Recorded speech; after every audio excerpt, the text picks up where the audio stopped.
Alright, so John Wick Chapter 4 is finally available in theaters. This will be my spoiler-free review, so if you haven't watched the film, you are safe. Before I get into the fourth film, I do want to talk about 1 through 3. To start off, I do enjoy the John Wick franchise. I have a lot of fun with the films. I think the action is great. I think John Wick as a lead is fantastic. More so for his acting when it comes to the action rather than the dialogue. Not saying Keanu Reeves is a horrible actor, but I am saying some of his delivery isn't the greatest. But it's a fun franchise and nothing to be taken too seriously. At times I feel the filmmakers might take it a little bit too seriously. The plot lines in particular are pretty dark, but they can also be a little generic and follow typical action movie stereotypes. I don't know, at the end of the day, the stories of John Wick aren't the thing to be mind blown by. It's the action. I think the action in all of the films are very well choreographed, very well acted. The further into the series you go, the more quality there is behind the fighting and also the way they shoot the fighting. John Wick Chapter 4 in particular, it's a lot more accustomed to how John Wick Chapter 3 looked as opposed to 1 and 2. So if you like that more cinematic style of the third one, you're probably going to enjoy it a lot in this fourth one. Which leads me into my review for John Wick Chapter 4. Chapter 4, like all the others, is directed by Chad Stahelski. The screenplay this time around is written by Shay Hatton and Michael Finch, and it's based on the characters created by Derek Kolstad, who, unlike the first 3 films, did not return for the screenplay for this one. In the film, of course, as I mentioned before, we have Keanu Reeves as John Wick. A few other returning cast members, we have Lance Reddick as Karen, who recently passed away on the 17th.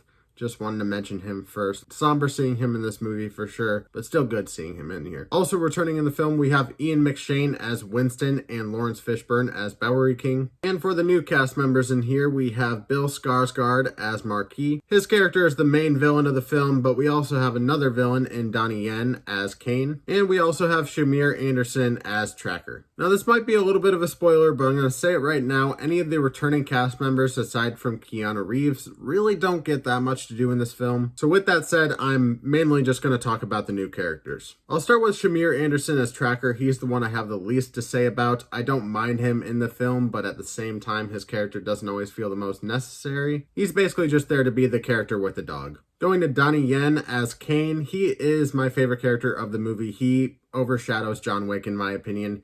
He is definitely more badass than John Wick in this movie because this guy is essentially Daredevil in the John Wick universe. The action when it comes to Donnie Yen is impeccable, no surprise there. And when it comes to Bill Skarsgård as Marquis, he's kind of an underwhelming villain. He's the type of villain to just send a million people after John Wick while he's sitting back and watching it all unfold. They don't give him much action in the movie at all. He's pretty forgettable, honestly. Going back to Donnie Yen's character, anytime you see him on screen, anytime you're with his character, you're having so much fun with him. Anytime he's off screen, you just want to see his character again. Honestly, if they decided to make a spin-off movie or even a show with his character, I'd very much love to watch that. But finally, to mention John Wick, I like John Wick for the most part, but the thing that makes a character like Kane stand out more than John Wick is that Kane's character seems a little more based in reality, seems a little less invincible. John Wick at this point should be dead, but the fact that he's not makes it really unrealistic. John Wick very much is overpowered. He is a OP